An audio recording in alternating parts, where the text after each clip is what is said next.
Robotics does seem to be in the news a lot at the moment.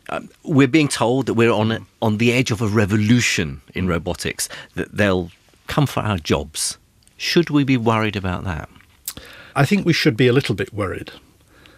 Yes, I mean and some of my robotics colleagues will be cross that I've said that, but all of the evidence suggests that although there will be a lot of new jobs created, jobs that we probably can't even imagine. After all, could we have thought of web designer 20 years ago? Probably not.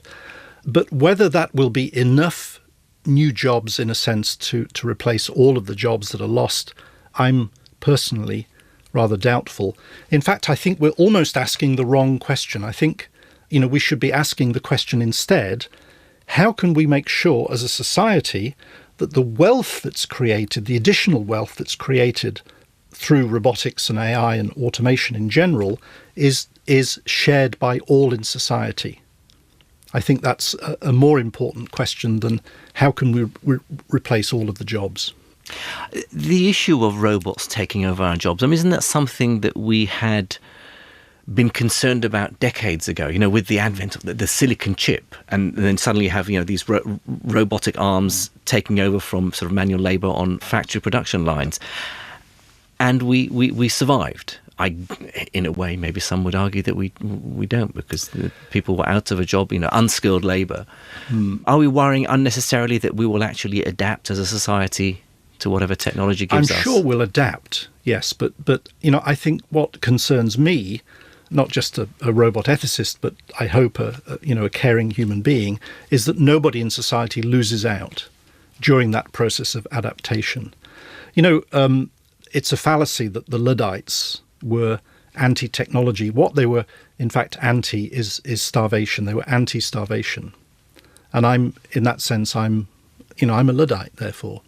So the issue isn't that we should be afraid of that future. It's inevitable, I guess. It's just how do we cope and exactly adjust. And this is where I think it's important for robotics to get political. I think it's important for people like me and my colleagues to engage with policymakers, politicians, influential people, to try and persuade them that just worrying about how to replace jobs is actually worrying, in a sense, about the wrong question. Now then, Alan, for many years you've been very active in public engagement in science. So in your regular interactions with the public, would you say that people still think of robots as tin men?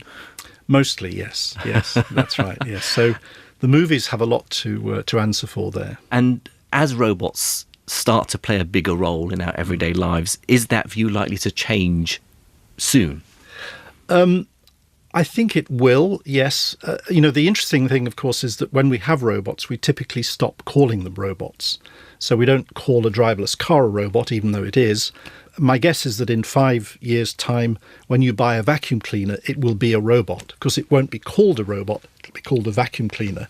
So it may be that the word robot remains kind of a word of suspicion, perhaps, for many people. But yes, I think the worries will subside. It's important to note that most people, when you engage them in talks and debates, are very concerned about jobs.